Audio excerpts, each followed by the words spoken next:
کہاں تھے تم؟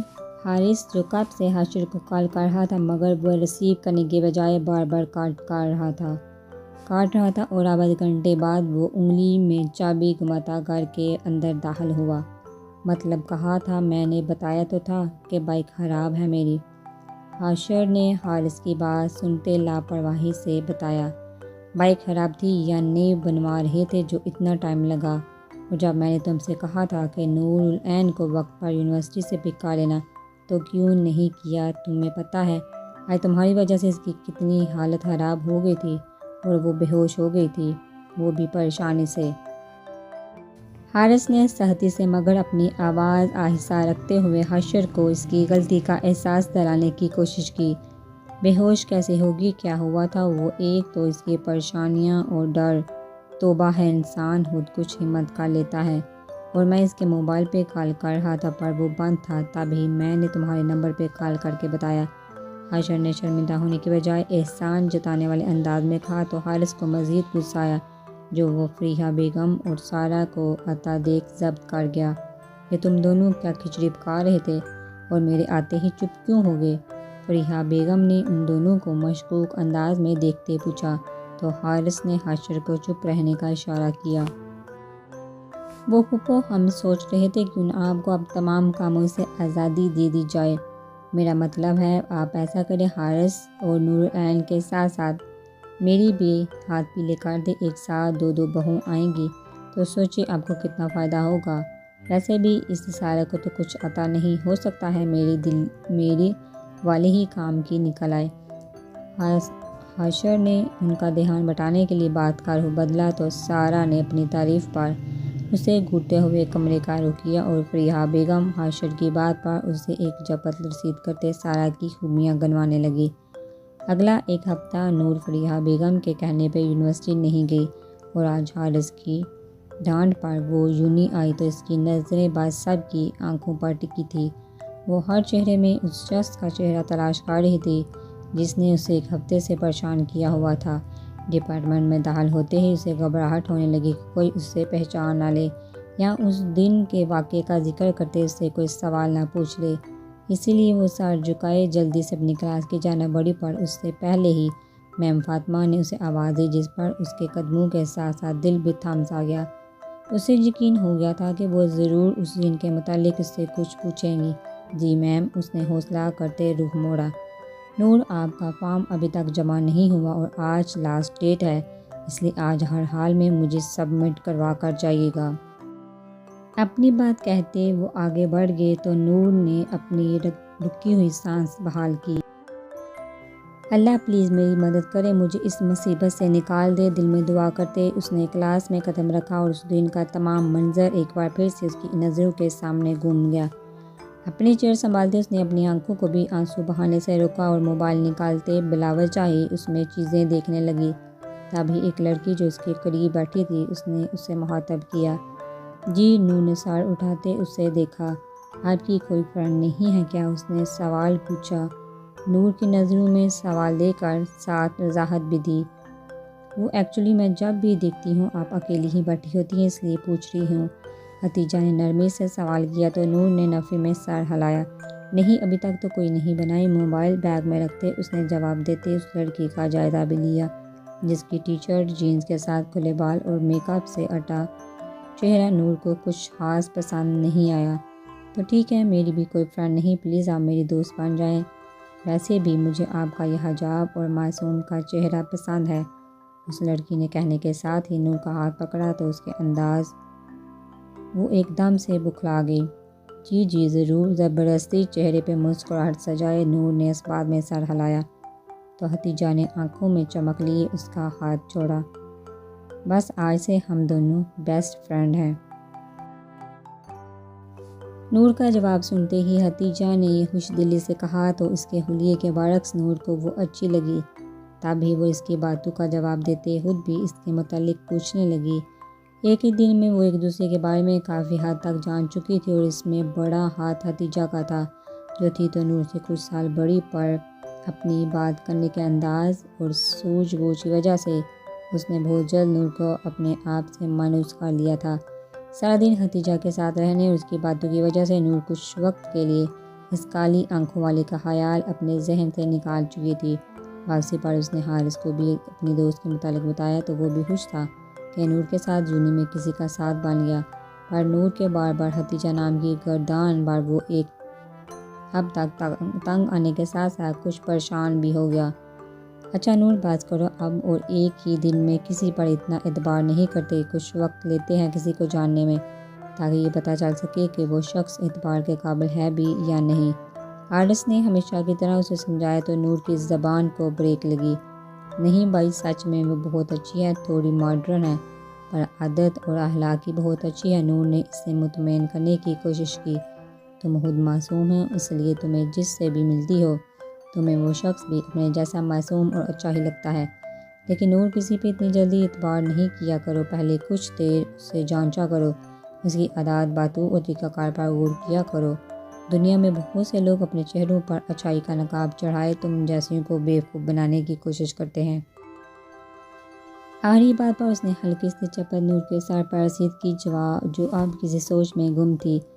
سمجھ آئی کچھ یا اگلی بگی گاڑی مارکیٹ کے باہر رکتے اس نے پوچھا تو نور نے بولنے کی بجائے اس بات میں سر ہلایا۔ ٹھیک ہے، میں اب صبح سے اس لڑکی سے بات نہیں کروں گی۔ چہرے پر فکر لیے اس نے جتنی عقل مندی سے کہا۔ حارث کا دل اپنا سر پیٹنے کو کیا۔ نور کب بڑی ہوگی تم، حد ہے، میں نے یہ نہیں کہا کہ اسے چھوڑ دو، بس یہ کہا ہے کہ سوچ سمجھ کر اعتبار کیا کرو، اور یہ جو دماغ اللہ نے دیا ہے نا اسے کبھی استعمال بھی کر لیا کرو۔ اب کی بار صاف الفاظ میں کہتے وہ گاڑی سے اترا اور اسے بھی اترنے کا کہا۔ فریحہ بیگم کے کہنے پر وہ نور کو مارکیٹ لے آیا تھا جہاں انہوں نے اس کی اور سارا کی شادی کی کچھ شاپنگ کی، اور شام کے جب وہ گھر لوٹے تو اسکندر صاحب اور حاشر ٹی وی دیکھنے میں مصروف تھے۔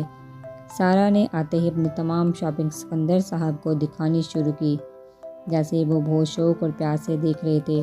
نور خاموشی سے اپنی چیزیں اٹھا کر کمرے میں آ گئی۔ اس دن کے بعد اسکندر صاحب اب اسے کسی بات پر نہیں ڈانٹتے، اور فریحہ بیگم شاید اس کی شادی کی وجہ سے اسے کاموں کا نہیں کہتی، یا پھر سارا میں وہ اتنی مصروف تھی کہ انہیں اب نور کی نہ کوئی غلطی نظر آتی، جیسے بہانہ نہ بنا کر وہ اسکندر صاحب کو بھڑکا سکے۔ کمرے میں آتے ہی ایک دم اس کا دل بڑھ آیا تھا۔ اسے آج عالیہ بیگم کی کمی شدت سے محسوس ہوئی جنہیں بس اس نے تصویروں میں دیکھا اور حارث اور حاشر سے سنا ہی تھا۔ امی کاش آپ زندہ ہوتی تو میں آپ کو بتا سکتی کہ میں کتنی تکلیف میں ہوں۔ دراز سے عالیہ بیگم کی تصویر نکال کے دیکھتے وہ پھوٹ پھوٹ کر رونے لگی۔ تبھی اس کے موبائل کی اسکرین بلینک ہوئی اور ساتھ ہی RJ کے میسیجز آنے لگے جو اپنے آفس کی کسی مصروفیت کی وجہ سے سارا دن اس سے بات نہیں کر پایا تھا۔ کہاں ہو یار، کیسی ہو، کیا کر رہی ہو، کھانا کھایا، دن کیسا گزرا، مجھے مس تو نہیں کیا ہوگا، جیسے کئی میسیجز اس نے سینڈ کیے ہوئے تھے۔ نور نے موبائل اٹھاتے میسیج کا جواب دینے کی بجائے اس کے نمبر پر کال کی جس پر زین کو نہ صرف حیرت ہوئی بلکہ اس نے کال ریسیو کرنے کی بجائے بے یقینی سے اسکرین کو دیکھا، کیونکہ ان 4 سالوں میں پہلی بار نور نے اسے کال کی تھی۔ کیا ہوا، کال کیوں کر رہی ہو؟ اسے لگا شاید کوئی اور کال کر رہا ہے، اس لیے اس نے کنفرم کرنا ضروری سمجھا۔ مجھے بات کرنی ہے۔ نور جو آج خود کو بے بس اور اکیلا محسوس کر رہی تھی، پتہ نہیں اس میں اتنی ہمت کہاں سے آ گئی۔ کتنے سال بعد اس نے خود سے زین سے بات کی۔ اوکے میں کرتا ہوں، میسیج پڑھتے زین نے اس کا نمبر ڈائل کیا اور موبائل کان سے لگائے دوسری طرف فون اٹھانے کا انتظار کرنے لگا۔ نور کیا ہوا؟ کال ریسیو ہوتے ہی اس نے رونے کی آواز سنی تو وہ ایک دم سے اٹھ کر کھڑا ہوا۔ کیا ہو رہا ہے یار، رو کیوں رہی ہو، کسی نے کچھ کہا ہے؟ زین نے پھر سے سوال کیا تو نور نے اپنی آنکھیں صاف کرتے دروازہ لاک کیا اور بالکونی میں آ گئی۔ کیا ہوا ہے، رو کیوں رہی ہو، طبیعت ٹھیک ہے؟ وہ بے چینی سے اپنا سوال دہراتے دوسری طرف اس کے بولنے کا منتظر تھا۔ RJ نور نے اس کا نام لیا اور ساتھ ہی پھر سے رونے لگی۔ کیا ہوا ہے، بولو نور۔ دیکھو تم مجھے اب پریشان کر رہی ہو، مجھے بتاؤ کسی نے کچھ کہا ہے؟ زین نے اس کی آواز سنتے جو اس کی سوچ سے بھی زیادہ نرم تھی فکر مندی سے پوچھا۔ کچھ نہیں، نور نے خود پر ضبط کرنے کے باوجود بھی ٹوٹے الفاظ میں جواب دیا۔ اچھا رونا بند کرو، تمہیں پتہ ہے نا مجھے تمہارا رونا پریشان کرتا ہے، تکلیف دیتا ہے، مجھے پلیز چپ کرو اور بتاؤ کیا ہوا۔ زین نے اسے بہلانے کی کوشش کرتے بولنے کے لیے اکسایا۔ وہ نہیں چاہتا تھا یہ لڑکی کب اس کے لیے اتنی خاص ہو گئی کہ اس کی چھوٹی سی تقریب پر اس کا دل تڑپ اٹھتا تھا۔ خارجے وہ نور نے اسے کچھ بتانا چاہا مگر اس سے پہلے ہی ایک دم سے گھر کی لائٹ چلی گئی۔ نور نے چاروں طرف گھروں میں جلتی لائٹس دیکھی، ایک نظر اپنے گھر کو دیکھا تو اسے سمجھ آئی کہ بس ان کے گھر کی لائٹ بند ہوئی ہے۔ اندھیرے سے گھبراتے اس نے زین کو جواب دینے کے بجائے کال کاٹی اور موبائل کی لائٹ آن کرتے بالکونی سے کمرے میں آئی تاکہ باہر جا سکے، مگر اس سے پہلے ہی کسی نے پیچھے سے آتے اسے اپنے حصار میں قید کیا اور اس کے چہرے سے پہلے ہی اس کے منہ پہ ہاتھ رکھتے اس کی آواز کو باہر جانے سے روکا۔ کس سے بات کر رہی تھی؟ اس کے بال ہٹا کر اس کے کان کے قریب ہوتے اس شخص نے سرگوشی کی تو نور کی آنکھیں پوری کھل گئی اور موبائل اس کے ہاتھ سے چھوٹ کر نیچے قالین پر گرا۔ میں نے پوچھا کس سے بات کر رہی تھی؟ اس کا روح اپنی طرف موڑتے زائرون کے لہجے میں پہلے سے زیادہ سختی تھی۔ وہ نور نے اس کے چہرے کو دیکھا جو آج بھی رومال سے ڈھکا ہوا تھا۔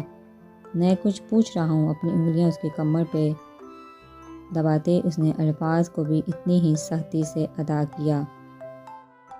وہ نور نے اس کی سرخ آنکھوں میں دیکھتے کچھ بولنا چاہا مگر خوف کے مارے اس کے الفاظ اس کا ساتھ چھوڑ چکے تھے۔ کیا وہ کون تھا جس سے بات کر رہی تھی؟ اور جب میں ایک بار کہہ چکا ہوں کہ تم صرف میری ہو تو سمجھ نہیں آتی کیا؟ اس کی کمر پر دباؤ ڈالتے خود سے مزید قریب کرتے وہ جتنے غصے سے بولا نور کو اپنی سانس بند ہوتی محسوس ہوئی۔ کیا میں کسی غیر محرم سے تو بڑی باتیں کر لیتی ہوں اور بڑا رو رہی تھی اس کے سامنے اور محرم کو دیکھتے ہی بولتی بند ہو گئی۔ وہ کیا بات ہے نورالعین آپ کی؟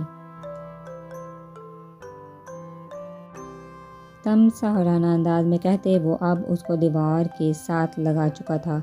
پلیز نور نے اسے خود سے قریب ہوتا دیکھ اپنے دوپٹے کو دونوں ہاتھوں میں دبوچے آنکھیں بند کی تو زائرون نے اس کے چہرے پر آتی بالوں کی لٹو کو پیچھے کیا۔ جان ہو تم میری اور جو انسان میرا ہو وہ بس میرا ہی ہوتا ہے۔ میں کسی بھی طور شراکت برداشت نہیں کرتا، اس لیے دوبارہ خیال رکھنا اور اپنے یہ آنسو صرف تم میرے لیے بہایا کرو کیونکہ یہ تمہیں مزید خوبصورت بنا دیتے ہیں۔ ہاتھ کی بوروں سے اس کے رخسار پر بہاتے آنسو کو صاف کرتے اب اس کے انداز میں نرمی آ چکی تھی۔ اس نے آنسو صاف کرتے اس کے سرخ رخسار کو چھوا تو نور کو اس سے خوف اور وحشت محسوس ہوئی۔ اسے اپنے اوپر جھکتا دیکھ نور نے مزاحمت کی مگر زائرون نے اس کی کوئی بھی بات سنے بغیر ایک بار پھر سے اپنے لمس سے واقف کر دیا جس پر نور نے اس کے سینے پر ہاتھ رکھتے اسے پیچھے کرنے کی کوشش کی مگر وہ کسی چٹان کی مانند کھڑا اسے نازک ہاتھوں کو اپنے ہاتھوں میں لے چکا تھا۔ اس سے پہلے کہ وہ مزید کوئی پیش رفت کرتا دروازے پر ہونے والی تیز دستک نے نور کے ساتھ ساتھ اسے بھی ہوش کی دنیا میں لاتے الگ ہونے پر مجبور کیا۔ لو یو بیبی، بہت جلد میں تمہیں یہاں سے لے جاؤں گا، بس دوبارہ کسی اور سے بات کرنے کی غلطی مت کرنا۔ اپنا رومال ٹھیک کرتے وہ حارث کی آواز پر جلدی سے اپنی بات مکمل کرتے بالکونی کی طرف بڑھا تو نور نے حارث کی آواز اور تیز ہوتی دستک پر جلدی سے دروازے کی طرف قدم بڑھائے اور وہاں حارث کو ہاتھ میں ٹارچ پکڑے کھڑا دیکھ کر جلدی سے اس کے ساتھ لگتی زور زور سے رونے لگی جو اسے جنریٹر خراب ہونے کا بتاتا لائٹ جلدی آ جانے کی تسلی دیتے نیچے لے آیا۔ مل آئے اپنی بیبی ڈال سے؟ اسے اپارٹمنٹ میں داخل ہوتا دیکھ کر عالیہ نے اس کے چہرے کی چمک دیکھ کے سوال کیا۔ مل آیا؟ رومال ایک سائڈ پہ پھینکتے اس نے تھکے ہوئے انداز میں صوفے سے ٹیک لگاتے جواب دیا۔ یار ویسے تم یہ سب ٹھیک نہیں کر رہے، کیوں بدگمان کر رہے ہو اس سے خود سے؟ عالیہ نے ایک بار پھر سے نور کی سائڈ لی تو زائرون نے سیدھے ہو کر بیٹھتے اسے گھورا۔ تم میرے دوست ہو اس لیے تمہارے منہ سے نور کا ذکر اور اس کی سائڈ لینا برداشت کر لیتا ہوں، پر احتیاط کیا کرو کیونکہ تمہیں پتہ ہے نا میری برداشت اپنی چیزوں کے معاملے میں بہت کم ہے۔ اس کے کندھے پر ہاتھ رکھتے اس نے بڑی نرمی سے عالیہ کو دھمکی دی جو موبائل پر مصروف ساتھ اس کی بات بھی سن رہا تھا۔ مجھے دھمکیاں دینے کی ضرورت نہیں، اور ہاں وہ لڑکی کوئی چیز نہیں بلکہ انسان ہے، اور ایک بار تو تم اس سے زبردستی کر چکے ہیں پر بار بار اسے ایسے ڈرا کر تم اپنا ہی نقصان کر رہے ہو۔ عالیہ جو پہلے ہی پریشان تھا اس نے زائرون کا ہاتھ ہٹاتے وارن کیا۔ کیا نقصان کر رہا ہوں؟ زائرون نے موبائل اس کے ہاتھ سے لیتے جس پر وہ بار بار کسی کو کر رہا تھا سوال کیا۔ یار موبائل دو مجھے، اور کتنی بار کہا ہے ایسے میرے موبائل کو چیک مت کیا کرو۔ عالیہ نے اس کے ہاتھ سے موبائل چھینتے بیزاری سے کہا تو زارون کو اس کی بات پر حیرت کے ساتھ ساتھ غصہ بھی آیا۔ ٹھیک ہے، میں دوبارہ ہاتھ نہیں لگاؤں گا تمہارے موبائل کو، اور سوری، مجھے نہیں پتا تھا کہ وہ اب مجھ سے بھی زیادہ اہم ہو گئی ہے تمہارے لیے۔ ساتھ جھٹکتے اس نے اپنی بات مکمل کی اور عالیہ کی کوئی بات سنے بغیر غصے سے اٹھ کر اپنے کمرے کی طرف چلا گیا۔ اف، ایک تو میں پہلے ہی پریشان ہوں اور اوپر سے اس نواب کا بھی منہ بن گیا۔ عالیہ نے ایک بار پھر سے نمبر ڈائل کرتے خود کلامی کی، جو ابھی بھی بند تھا۔ پتہ نہیں کہاں گم ہو گئی ہے، انسان بتا ہی دیتا ہے، پر نہیں، میڈم کو تو بس غائب ہونے کی جلدی ہوتی ہے۔ موبائل کی اسکرین کو دیکھتے اس نے سوچا اور اپنی کار کی چابی اٹھاتے زارون کے کمرے کے بند دروازے کو ایک نظر دیکھتے اونچی آواز میں اسے اپنے ریڈیو اسٹیشن جانے کے بارے میں بتایا، اور کچھ دیر جواب کا انتظار کرتے دوسری طرف خاموشی پا کر اسے واپس آ کر منانے کا سوچتے اپارٹمنٹ کی دوسری چابی لیتے باہر نکل گیا۔ کیا ہو گیا ہے نور، کیوں ایسے بچوں کی طرح ڈر رہی ہو؟ لائٹ ہی آف ہوئی ہے نا، آ جائے گی کچھ دیر میں۔ حارث نے اسے مسلسل روتا دیکھ تنگ آ کر ٹوکا۔ اس کی تو عادت ہی ہے اپنے ساتھ ساتھ سب کو پریشان کرنے کی۔ سارا جو پہلے ہی حارث کی اس عادت سے عاجز تھی کہ وہ اس کی بجائے نور کو ہر بات اور کام میں پھوکیا دیتا تھا، اس نے حارث کی بات سنتے ہی جلدی سے کہا، تو اچھا ہے نا، بہنیں بھائیوں کو ہی پریشان کرتی ہیں نا، کہ تمہاری طرح اپنے ہونے والے شوہر کو، پر ایک بات ہے، تم حارث کو ہی پریشان کرو گی نا، کیونکہ بھائی تو تمہارا ہے ہی نہیں۔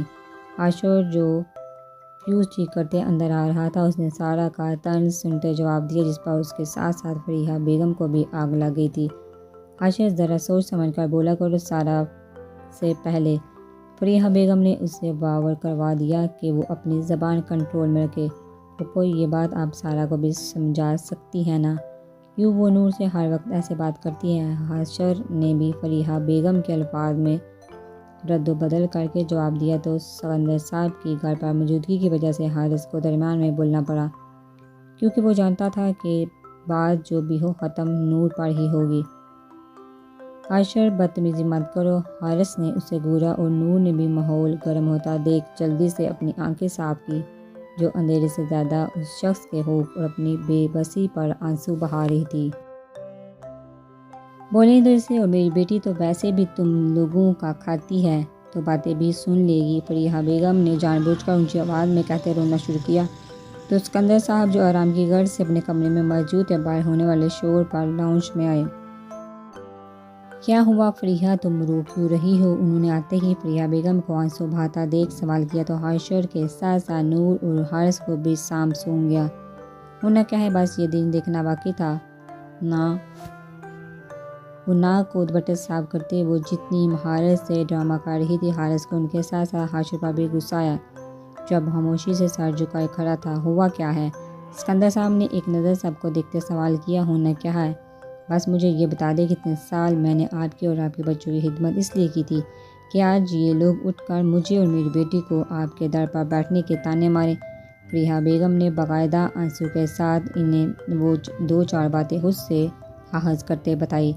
کس نے طعنہ مارا تمہیں، اور کس نے اتنی ہمت کہ وہ سارا کو کچھ کہے؟ سکندر صاحب کی گرج پر جہاں نور سہم کر حارث کو دیکھنے لگی، وہیں عاشور کو بھی آج اپنی حیثیت محسوس نہ ہوئی۔ کسی نے کچھ نہیں کہا، بس آپ چھوڑیں۔ فریحہ بیگم نے بات بدلنے کی کوشش کی تاکہ سکندر صاحب مزید اصرار کرتے ان سے پوچھے، سارا تم بتاؤ کیا ہوا ہے؟ فریحہ بیگم کو چپ کا اشارہ کرتے سکندر صاحب نے سارا سے سوال کیا، جس نے بغیر دیر کیے عاشور کی بات ان کے کانوں میں ڈالی۔ اپنا بھی بتاؤ نا، تم نے پہلے نور کو کیا کہا تھا؟ سارا کو بولتا دیکھ عاشور نے بھی اپنا دفاع کرنے کی کوشش کی، پر اسے پہلے سکندر صاحب کا ہاتھ اٹھا اور عاشور کی گال پر پڑتے نشان چھوڑ گیا۔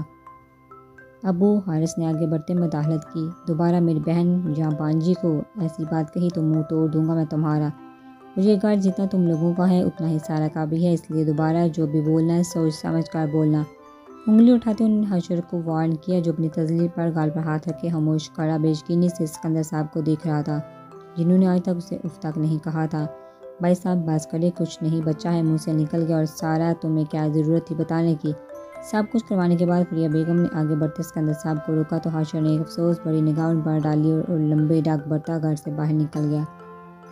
عاشور کو حارث نے بھی اسے آواز دیتے اس کے پیچھے ہی قدم بڑھائے تو نور نے سکندر صاحب کی طرف دیکھا جو اب فریہ بیگم اور سارہ کو اپنے ساتھ لگائے حوصلہ دے رہے تھے۔ السلام علیکم، امید ہے کہ آپ سب ٹھیک ہوں گے، پر آج میرا موڈ تھوڑا خراب ہے۔ عالیہ نے شو شروع کرتے اپنے چاہنے والوں کو مخاطب کیا۔ کیا سوچ رہے ہوں گے کہ میرا موڈ کیوں خراب ہے؟ رات 10 بجے کے قریب اس کی آواز کئی سماعتوں سے ساتھ ساتھ زائرین کے کانوں میں بھی گونج رہی تھی۔ تو اس کی وجہ میرا بدتمیز دوست ہے جو آج مجھ سے خفا ہے۔ سانگ کے ساتھ ساتھ اس نے اپنی خراب موڈ کی وجہ بتائی تو زائرین کے چہرے پر غصے کے باوجود بھی مسکراہٹ آ گئی۔ میں ناراض ہی رہوں گا اور تمہاری اس سہیلی کی تو میں ایسی خبر لوں گا جس نے کچھ ہی سالوں میں تمہیں مجھ سے دور کر دیا ہے۔ اس کی بات سنتے ہی زائرین نے دل ہی دل میں ارادہ کیا اور ایف ایم آف کرتے اٹھ کر بالکونی میں آتے نور کے بارے میں سوچنے لگا، جس کے لمس کی خوشبو ابھی تک اپنے آپ سے آتی محسوس کر رہا تھا۔ بیبی ڈال آنکھیں بند کرتے اس نے نور کا چہرہ اپنے سامنے آتے ہی مسکراتے ہوئے آنکھیں کھولی۔ جان ہو تم میری نور، زائرین سانس لینا تو بھول سکتا ہے مگر تم سے الگ ہونا، تمہیں کسی اور کا ہوتے دیکھنا یہ برداشت نہیں کر سکتا۔ مجھے پتا ہے میں نے جو کچھ کیا وہ غلط تھا، پر پلیز تم مجھ سے کبھی بھی بدگمان مت ہونا۔ خود کلامی کرتے وہ اپنے موبائل کی طرف متوجہ ہوا جہاں احتشام صاحب کی کال آ رہی تھی۔ سکندر صاحب فریہ بیگم اور سارہ کو لے کر اپنے کمرے میں چلے گئے تو نور نے بھی کچھ دیر حشر اور حارث کا انتظار کرنے کے بعد اپنے کمرے کا رخ کیا، جہاں داخل ہوتے ہی کچھ دیر پہلے ہونے والا واقعہ اس کے دماغ میں گردش کرنے لگا۔ اس نے جلدی سے آگے بڑھتے ٹیرس کا دروازہ بند کرتے پردے آگے کیے اور پھر سارے کمرے کا جائزہ لیتے سکون کا سانس لیا کہ اب وہاں کوئی نہیں تھا۔ اللہ پلیز میری مدد کرو، پہلے میری زندگی میں کم مصیبتیں تھیں جو اب یہ شخص بھی میری زندگی برباد کرنے آ گیا ہے۔ بے بسی سے سر گھٹ میں رکھتے اس نے سوچا اور دل ہی دل میں اللہ سے آنے والے وقت کے لیے دعائیں مانگنے لگی، جس کا سوچتے ہی اس کی روح کانپ جاتی تھی۔